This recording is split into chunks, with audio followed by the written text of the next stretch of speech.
Il y a une communauté à Montréal, très large, mais très divisée.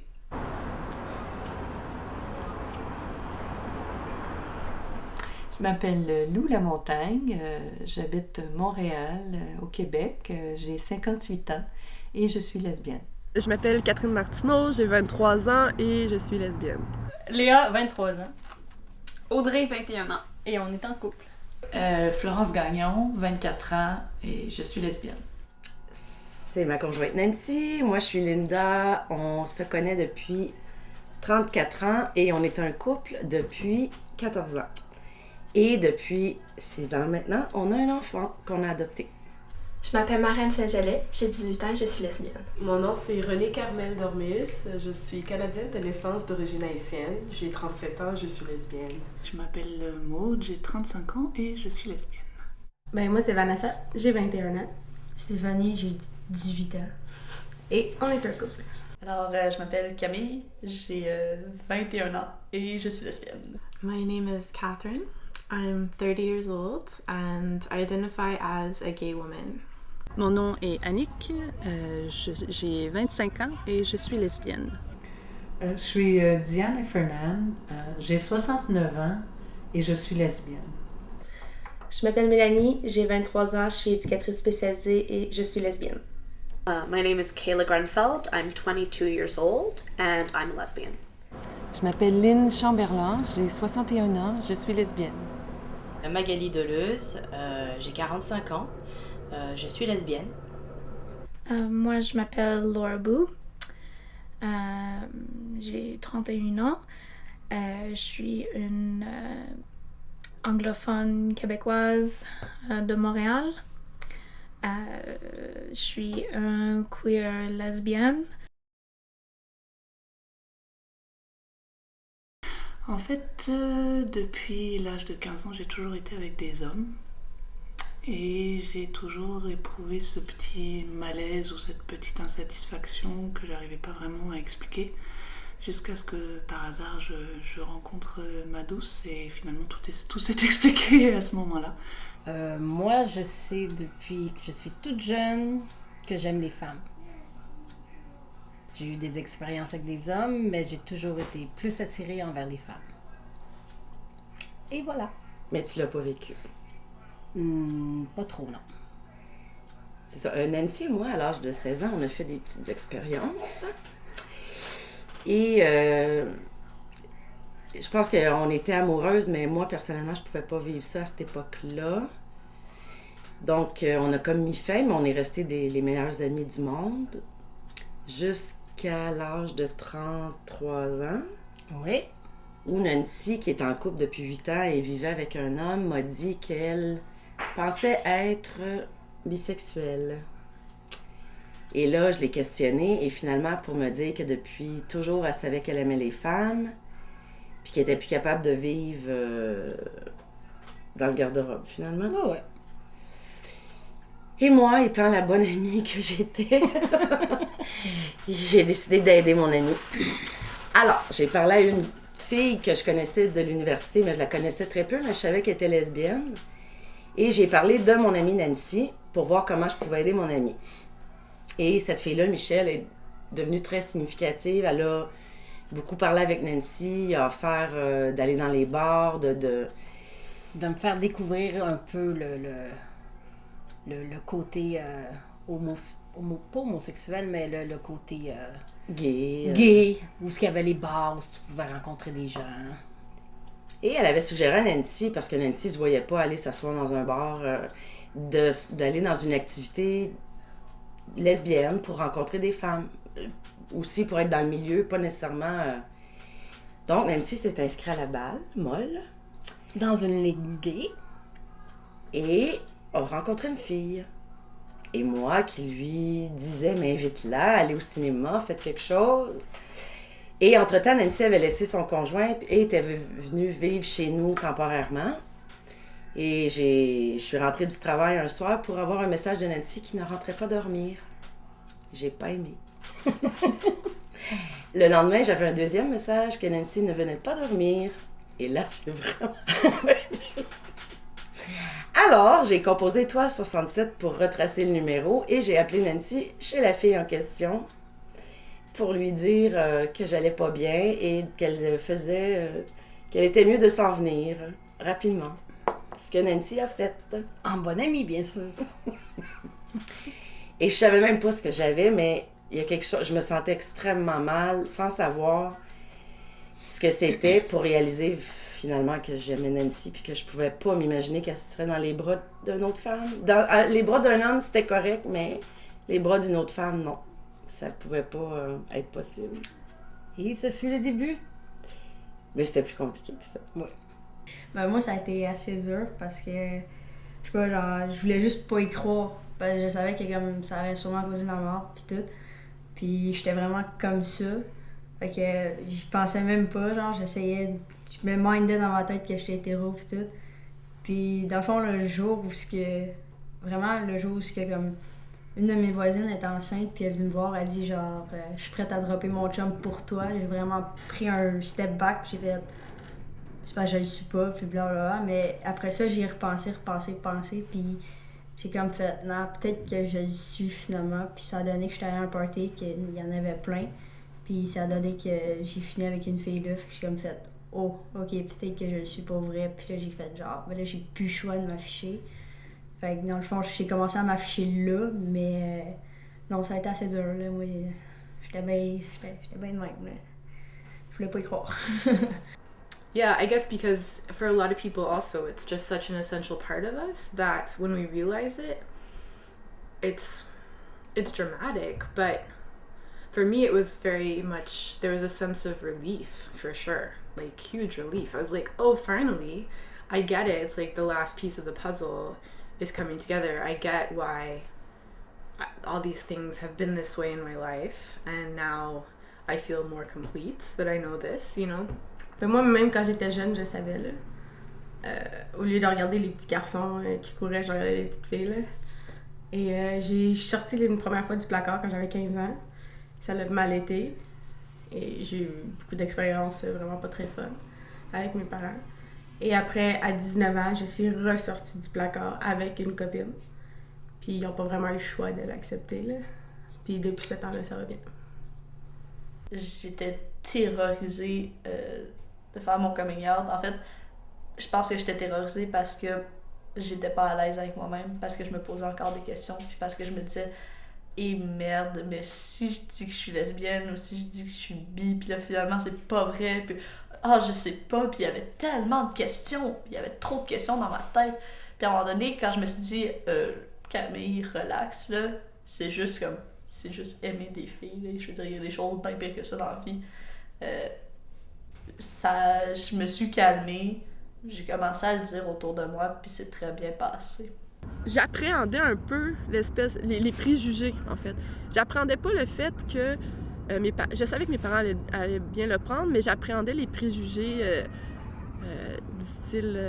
tu sais, des espèces de questions, genre mais là, veux-tu avoir des enfants? Mais pourquoi c'est des questions qui se seraient pas posées si j'avais été hétérosexuelle? Tu sais, des questions qui surviennent dans la tête des gens, mais qui seraient pas survenues si j'étais restée hétérosexuelle.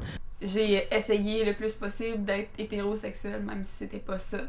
Par la suite, j'ai fait un coming out en tant que bisexuelle, malgré que c'était pas encore ça, mais officiellement comme lesbienne. Ça a pris quand même du temps. C'est le fait d'être en couple avec une personne qui m'a comme poussée à le dire à mes amis, à mes parents, puis par la suite aux autres gens que je rencontrais au fur et à mesure. Mais ça a vraiment bien été. Moi, je m'attendais à une réaction catastrophique de mon père, que je croyais super catholique, mais finalement, il m'a juste dit « Ah, ben c'est ton choix. » J'ai fait « Quoi? Je pensais que t'allais me renier. » Et il dit « Ben non, je veux juste que tu sois heureuse. » De mon côté, je leur ai dit il y a quoi 3 ans peut-être maintenant, à peu près. Et ils ont vu ça jusqu'à l'été dernier comme une expérience, finalement. Ils ont supposé que j'étais en train d'expérimenter quelque chose avec une femme et jusqu'à ce moment-là, c'était acceptable. Mais l'été dernier, je suis allée en France et ça a été officialisé, on est fiancés. Et quand j'ai parlé de fiançailles, de mariage, etc., là, ça a été très, très, très, très mal pris. Donc, ils acceptent ma conjointe en tant que personne, mais pas en tant que conjointe, finalement. Et c'est la même chose du côté de sa famille. J'ai sorti du placard il y a de cela environ 2 ans. Mes parents, ça s'est très bien passé. Je le sais, j'ai eu beaucoup de chance. Ça se passe pas comme ça pour tout le monde. Sinon, est-ce qu'il y a trait à mes amis, ils savaient avant mes parents. Ça s'est pas très bien passé par contre, en 5e secondaire. J'étais pas encore tout à fait out. Et puis ça s'est su à l'école et ça a été l'enfer. Ça a été l'enfer Parce que, par exemple, dans les vestiaires, on pouvait me créer des noms comme la brouteuse, la gouine, ou des choses comme... comment je pourrais dire ça? Ou regarde-moi pas, je me change, ou la gouine me regarde, ou ce genre de choses-là, alors que je les regardais pas du tout. Même chose dans les couloirs, on me traitait de nom. Heureusement, j'avais quand même une bonne gang d'amis, parce que sinon, je sais pas comment j'aurais fait. Je me demandais, ok, est-ce que je suis la seule femme noire à être lesbienne à Montréal? Je trouvais ça bizarre, puis ça a été très difficile, comme si j'avais un pied dehors du placard et l'autre était à l'intérieur parce que je voyais pas beaucoup de support. Ma mère était très concernée. Elle était pas fâchée, mais elle était pas heureuse du tout.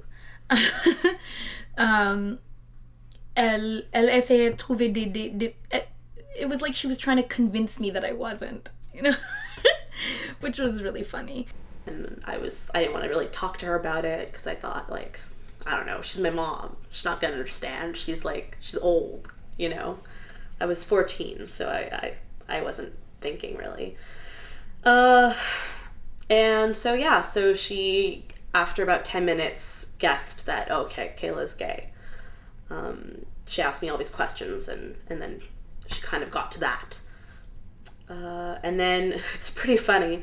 That night, we went into the dining room, and as we were sitting down, she just, out of nowhere, put down the salad and said, "Kayla's gay, let's eat."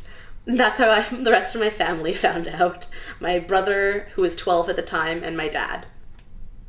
Depuis 2 ans, ma mère, elle va voir des conférences puis des trucs sur l'homosexualité et l'intimidation. Elle n'aurait jamais fait ça avant. C'est vraiment drôle, en fait, là, parce que, je sais pas, on dirait que c'est sa manière de dire qu'elle m'accepte, là, fait qu'elle... Ah là, bonjour...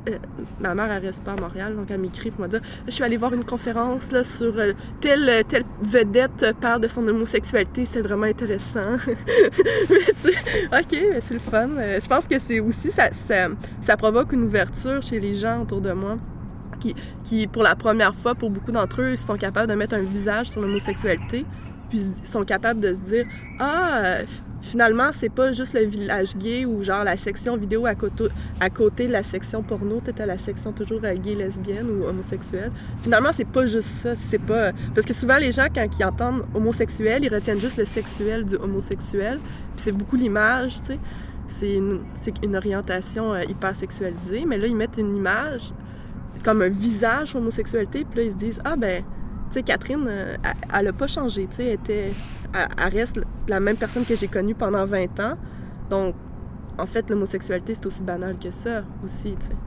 Il y a beaucoup de lesbiennes dans les églises protestantes, puis elles ont peur de sortir du placard parce que, selon ce que la Bible dit, c'est pas bon, blablabla, on connaît l'histoire. Donc, mais la pression familiale, la pression religieuse est tellement forte qu'elles ont peur des représailles que ça aura sur eux.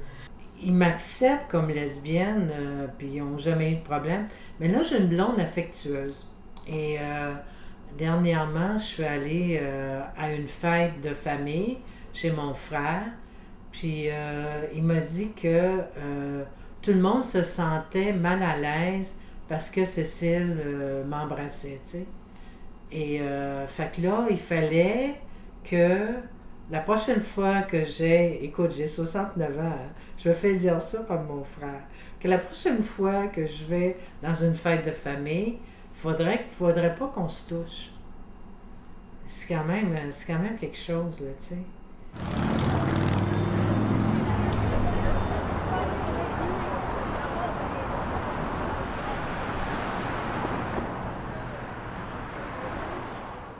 I decided, well, if I'm gonna be gay, or if I'm gonna come out in school, I want to do it in a big way. And I started dressing differently, started acting differently. I had really long hair at the time and I cut it really short. I stopped wearing the girls' skirt. I only wore the pants because we had a uniform. I wore like rainbow bracelets and necklaces and pins, and just I looked really, really gay, if that can be a look. And people just kind of realized, okay, well, she's a lesbian, whatever. People ask me a lot, like, how do you know if you're gay? How do you know that you're gay if you've never been with a woman, or like you don't have a girlfriend? And I'd be like, just look at me, come on. I was really looking for a sense of community, and so I did it to put myself out there, and I didn't do it as much for myself. Like, I would have kept my long hair, but I thought that if I had short hair, other people would validate me being a lesbian, because they'd say, she looks like what we expect a lesbian to look like. So I didn't do it. I think that it's really, now looking back, I realize like it's more important to be yourself, but back then I felt like I needed to look a certain way so that people would respect me and they wouldn't say, oh, it's just a phase, or oh, she's not actually gay, she's just saying that for attention. Avant que je m'identifie en tant que lesbienne, j'avais complètement un autre style. J'avais les cheveux super longs, vraiment comme rose, mais comme rose pétant, là, mais comme le 3/4 de mes cheveux. J'avais des jupes. C'est vraiment un gros cliché, je vais dire là, puis je peux vraiment... Mais c'est vraiment très personnel comme anecdote. Puis après, j'ai commencé à rencontrer des lesbiennes, puis à fréquenter des milieux, puis genre, je me suis coupé les cheveux, mais ça s'est fait progressivement, ça s'est pas fait un soir, je veux être lesbienne, je me coupe les cheveux, mais ça s'est fait pendant environ un processus de 2 ans.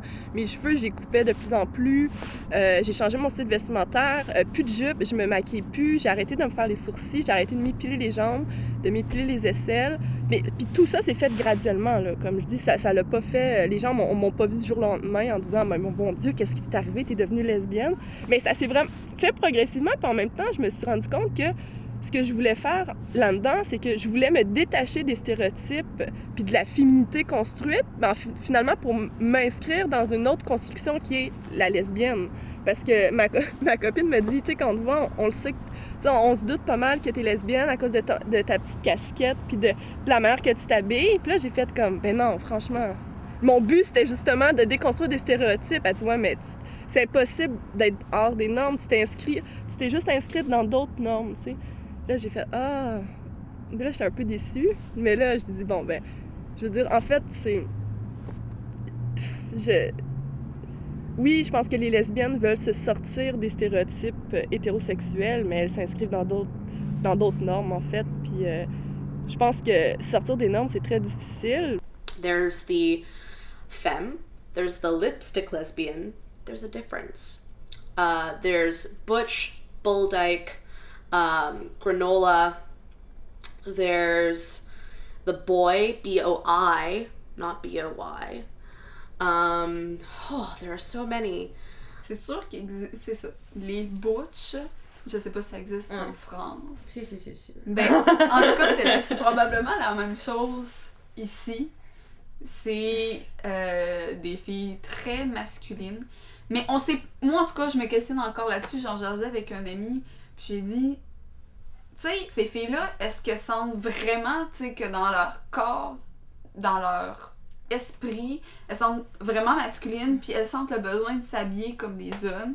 Puis c'est vraiment poussé, c'est stéréotypé. Tu sais, on s'entend, la calotte à l'envers. La plupart des gars portent pas ça, à moins d'avoir un type particulier de rappeur ou X. Ou est-ce que elles le font pas vraiment pour elles, mais en fait pour être identifiées comme étant lesbienne, puis elles se disent, si je me vêtis de la sorte, c'est clair que les gens vont savoir mon orientation sexuelle, même si à l'intérieur de moi, je porterais une robe. Well, to be honest, I think that butch women are extremely brave people, and I'm just amazed by their courage, like, every day. And they probably don't think they're being courageous, they're just like, oh, I'm just being myself, you know. But obviously, it is connected to gender roles and to feminism, because obviously throughout history masculine women are seen as a threat, so we focus on them, especially like straight society, especially straight men, and so they are singled out as like being the predominant stereotype, because I think people find them threatening, you know, so it's like we look at them because they're scary, you know. Maybe that's why it's the predominant stereotype.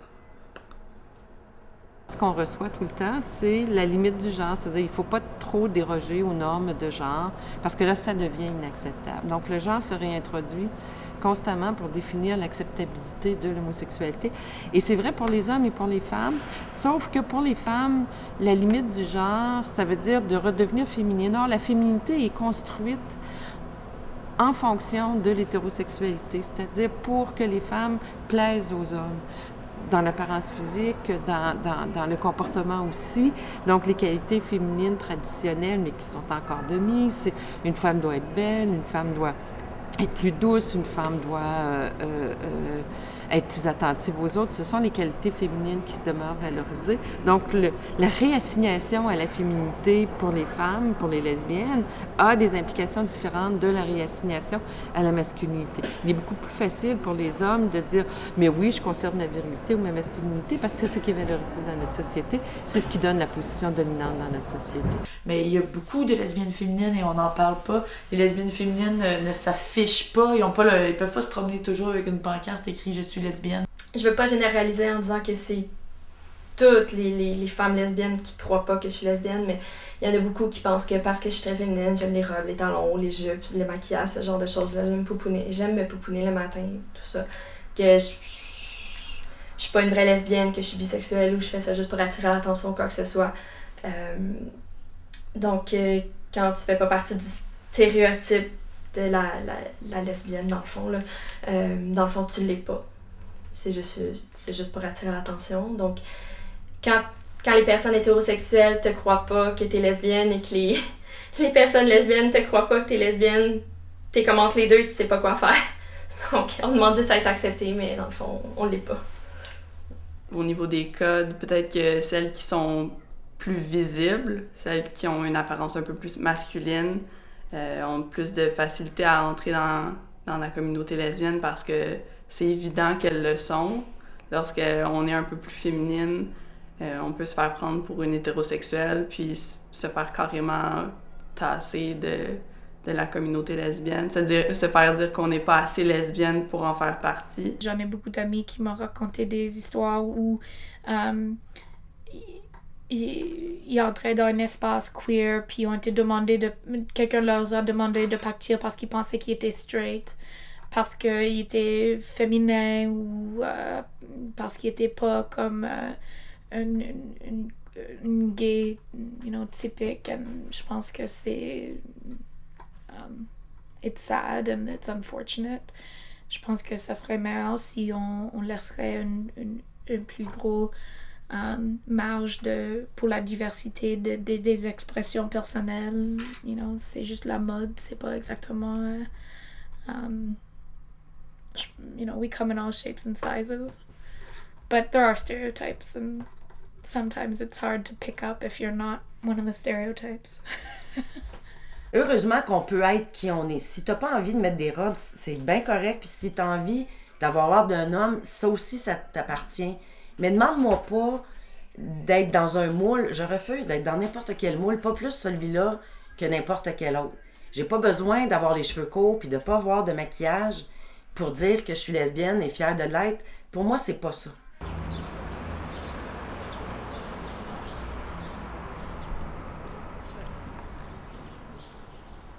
À Montréal, il n'y a aucun inconvénient à marcher sur la rue main dans la main. C'est sûr qu'il va toujours avoir des idiots qui vont nous siffler ou qui peuvent à la limite nous insulter, mais ça reste que c'est exceptionnel comme situation. Parce que je suis convaincue qu'il y a des gens qui restent avec des préjugés, mais avant, ça pouvait se dire, puis aujourd'hui, ça se dit plus. C'est plus acceptable parce que les autres personnes vont le regarder en disant « mais voyons ». Tu sais, les gens ils regardent, oui, les gens vont peut-être pointer. Mais nous, ensemble, il n'y a jamais rien eu. Moi et une de mes ex, par exemple, on s'est fait lancer quelque chose dans la rue par 2 gars. Donc, ouais. Ils nous ont lancé une petite gâterie en sac, dans un petit sac, là. Ouais, c'était comme une tarte aux pacanes qu'ils nous ont lancé. Je trouvais ça bien drôle. Maintenant, il y a des reportages sur les lesbiennes, les couples lesbiens. On est à la télé, bref, on est partout maintenant. I know how much more visibility there is now, but at the same time, I mean, we feel pretty isolated. Even here in our neighborhood, we don't live in like a gay neighborhood, so we don't feel comfortable on the street or, you know, like doing PDA, public displays of affection. So we're not visible in our neighborhood, that's for sure. Nous, ouais. On n'a pas vraiment un problème. Généralement, c'est les autres qui ont un problème. Ouais. Mais ça ne nous atteint pas vraiment. Moi, je suis tout le temps contente de voir 2 filles s'embrasser sur la rue. C'est sûr, je vais les regarder puis je suis comme ouais! Parce que ils se cachent pas. Ils se cachent plus. Je pense que les jeunes lesbiennes, moi, j'ai remarqué... Oui. Ils se gênent vraiment, là, c'est une autre génération qui ose puis qui n'ont pas peur des regards. Puis c'est bien, je trouve que... Ouais. Ça fait 12 ans que je suis out, puis jusqu'à maintenant, je vois même rarement des filles marcher main dans la main. C'est comme si... On voit tellement pas de lesbiennes, des photos de lesbiennes, que les filles ils sont pas à l'aise pour sortir entre eux puis se tenir la main ou s'embrasser devant les gens.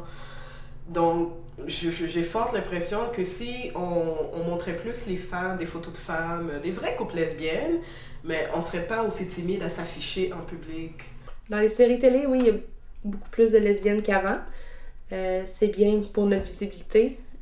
Faut juste pas que ça rentre trop dans les stéréotypes. You never see hard butches, you only see soft butches. You never see realistic representations of trans people. You never see a realistic representation of lesbians who aren't supermodels, you know? And I think it's, you know, even if there's lesbians on TV who are having relationships between 2 women, you know, if they both look like supermodels who have, you know, jobs that are paying them $100,000 a year and they jet set around the world and they live in fancy houses and, you know, that doesn't, you know, just because they're in a woman-woman relationship doesn't mean that makes me feel like they're like me. Dans le fond, ils essayent plus de comme avoir plus de personnes qui vont regarder genre, l'émission, mais je sais pas si ça peut être vraiment bien. Ben, c'est parce que je trouve ça irréel. Ouais. C'est une vision de la lesbienne qui est modelée pour rentrer dans l'émission, mais c'est pas la réalité des choses. Et même que il y a des films qui sortent sur les lesbiennes, mais que la lesbienne, à la fin, finit avec un homme. Donc, c'est pas nécessairement les bonnes images qui envoient ni le bon message. Là. Peu importe la lesbienne qui t'est présentée dans les médias ou dans les séries télé ou whatever, et que tu te poses des questions et que tu te dis non, moi je suis pas comme ça, mais c'est tout ce que la société me présente comme image, comme modèle de lesbienne, ça peut pas être positif. Ça peut juste être comme ah, mais j'ai pas d'identifiant, j'ai pas de modèle, qu'est-ce que je fais, je suis pas normale. Et là, ça devient terrible.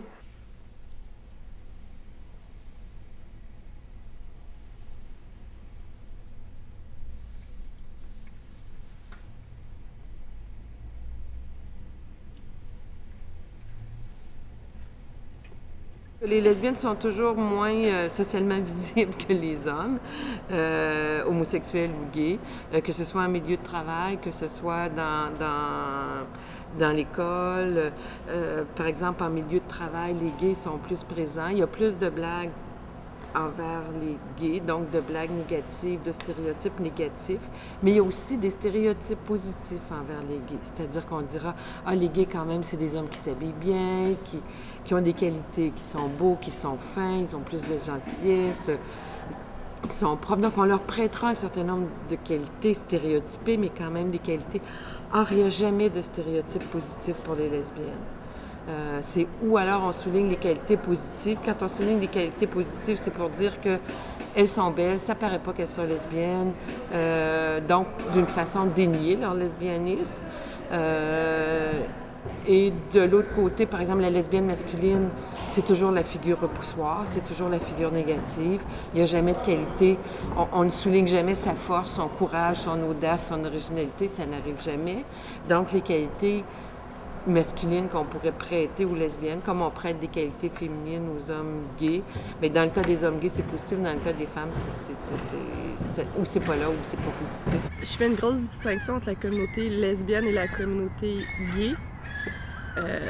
Pour moi, premièrement, c'est pas les lesbiennes et les gays se rejoignent parce que, en fait, ils vivent l'hétérosexisme, mais les lesbiennes vivent le sexisme que les gays ne vivent pas en raison de leur appartenance au sexe masculin. Fait que moi, je vois je fais une distinction entre les deux. Je pense que les deux peuvent se rejoindre dans une communauté homosexuelle, sauf que, par exemple, pour la communauté lesbienne, si on regarde en arrière, la communauté lesbienne, c'est beaucoup affiliée au mouvement féministe. Pour me situer, je fais partie de la génération de lesbiennes féministes des années 70.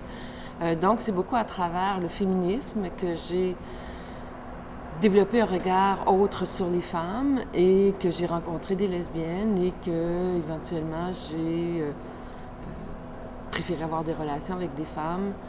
Ce que j'ai fait pour le reste de ma vie. J'utilise le mot queer parce que comme j'en ai des relations avec du monde of all genders.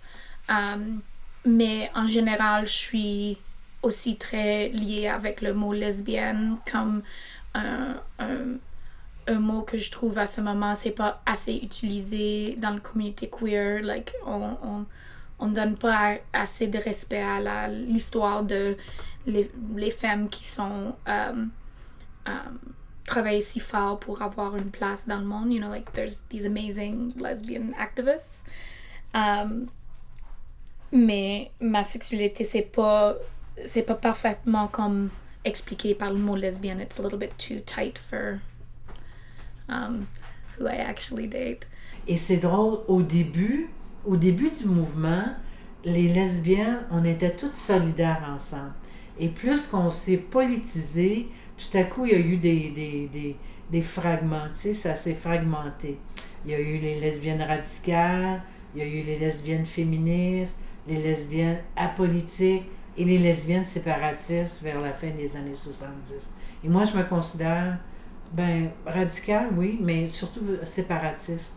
Moi, en 1979, je suis partie avec une gang de lesbiennes, puis on est allé vivre en campagne. J'ai acheté une ancienne commune.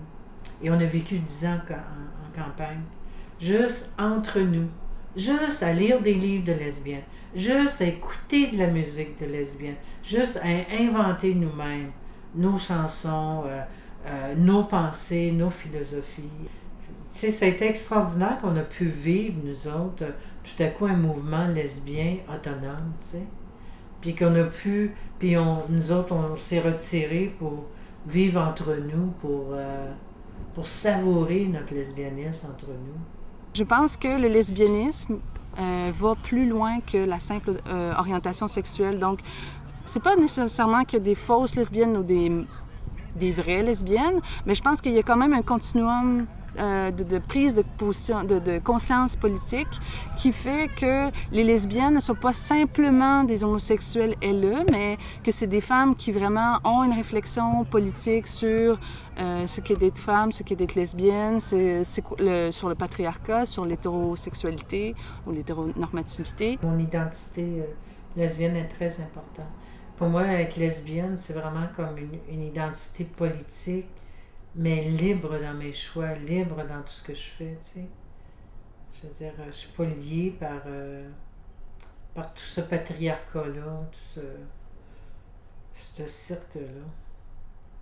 Quelle est notre identité comme lesbienne aujourd'hui, alors qu'on nous dit qu'on a l'égalité juridique, que l'égalité sociale est encore à faire, mais elle est sur un bon chemin? Est-ce qu'on va finalement vers la fin de la communauté lesbienne? Parce qu'on est intégré dans la société comme être humain à part entière? Ça, c'est une question, c'est tout un défi. Moi, personnellement, je trouve qu'on a besoin quand même toujours d'une communauté. On a besoin d'endroits pour se retrouver. On a besoin aussi de comprendre que le fait d'être lesbienne aussi, même si c'est peut-être plus un geste politique, comme dans les années 70-80, c'est encore une réalité de vie qui est différente. Moi, mes enfants ont 2 mamans. On n'est pas une famille hétérosexuelle, on a toujours une réalité différente. À l'école, il faut toujours expliquer à la maîtresse que, nos enfants ont 2 mamans. Oui, c'est vrai que nous, on est 2 femmes ensemble, mais dans mon quotidien, je ne suis pas qu'une lesbienne ou... Je suis une personne qui vit avec toutes sortes de personnes, puis j'ai pas envie de vivre dans un monde exclusivement gay. Je veux vivre dans le vrai monde, avec des gens gays, des gens straight, avec tout le monde finalement. Je veux pas vivre juste dans une petite communauté. Pour moi, en tout cas, ça me convient pas. Je veux vivre avec tout le monde et que tout le monde soit égal. C'est plus ça que j'ai envie de vivre. Selon ma vision, être lesbienne, c'est une spécificité en soi. C'est une couleur en soi, c'est un univers en soi. Ça ne nous empêche pas d'avoir des contacts avec d'autres communautés, notamment la communauté des gays ou des transsexuels, mais de ne pas avoir le choix de toujours être en contact avec les autres communautés. Mais je trouve qu'il y a quelque chose qui est perdu là-dedans. Je trouve que la notion de choix est très, très importante. S'il y a des moments où on a envie de se rencontrer et d'être qu'avec des lesbiennes, au risque d'être politically incorrect, parce que la rectitude politique nous impose qu'on doit toujours être dans le mouvement LGBT. Que si on n'est pas toujours ensemble, on fait de la discrimination envers ces autres groupements-là. Alors que moi, je trouve que c'est pas le cas du tout. C'est que un empêche pas l'autre. Tu te fais moins juger quand t'es avec du monde qui sont comme lesbiennes, puis bi, puis tout, parce qu'ils comprennent dans le fond. Puis c'est plus facile. Je pense que je veux pas qu'il y ait juste les lesbiennes. Je veux connaître des gays, je veux connaître des personnes qui sont transsexuelles. Donc, moi, je veux pas me cantonner à seulement une communauté. Je trouvais que ce serait réducteur un peu. Moi, je me sens un peu comme dans ma famille lesbienne. C'est ça que ça fait à force d'être avec les mêmes personnes. Tu vas à la même place à chaque semaine avec les mêmes personnes. Tu te crées une genre de famille. Je trouve que c'est ça qui est le fun. J'ai pas assez le style lesbienne, j'ai pas assez la lesbienne stéréotypée, je suis pas pris au sérieux dans la communauté lesbienne. Donc non, je suis sûre que je suis pas la seule non plus là, que non, je me sens pas dans la communauté.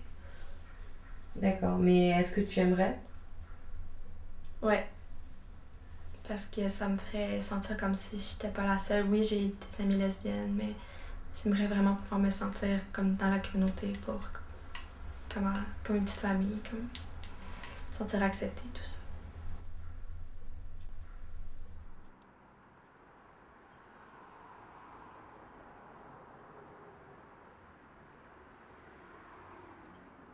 Un couple gay, habituellement, les hétéros, un couple gay trouveraient ça dégueulasse, mais majoritairement, les gars, quand ils voient un couple de lesbiennes, ils aiment tout ça.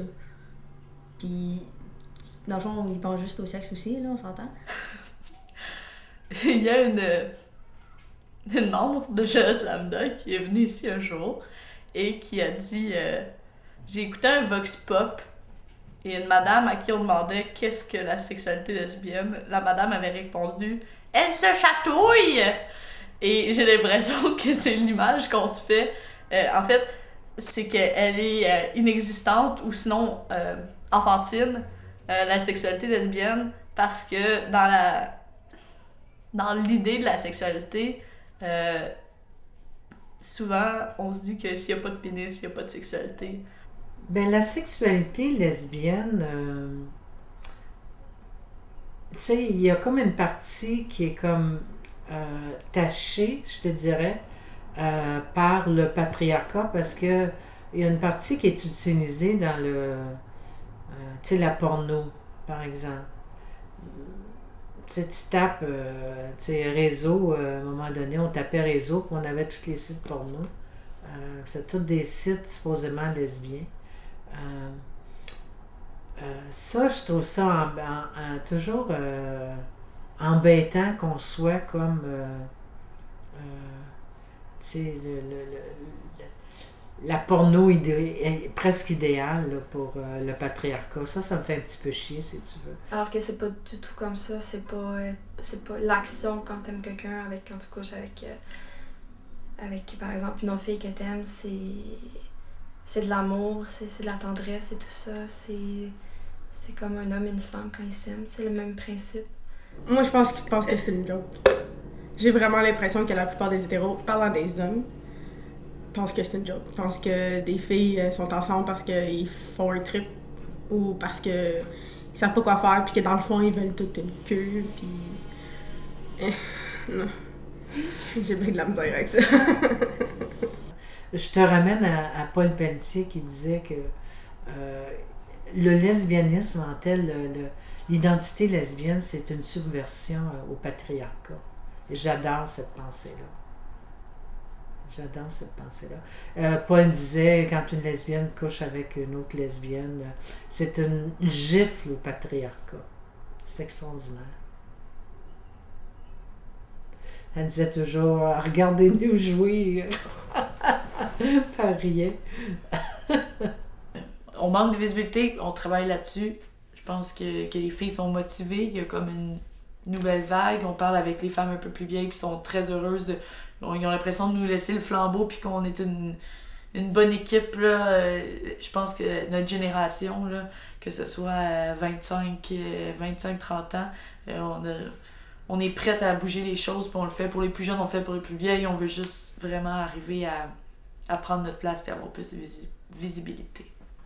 I think for me, being queer is being part of a group of people who have had a long history of struggle and still struggle with oppression and inequality in a variety of ways. And yes, I do think that there's been a lot of advancements that have been made,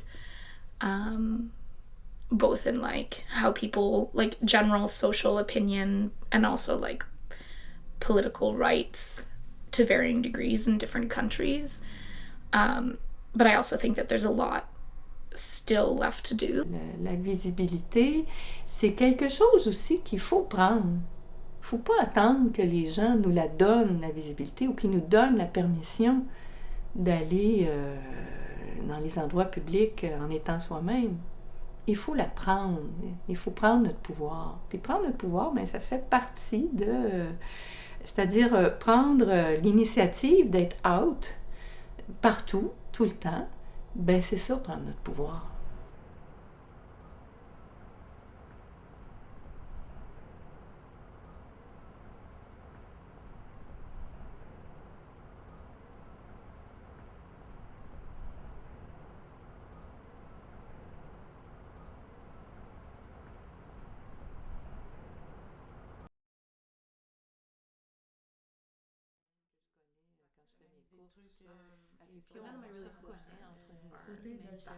Most of my close friends are straight couples. So yeah, there's always a desire to like but I think partly because I didn't come out when I was in university. I came out like right after college. So it was never part of like and I think that's when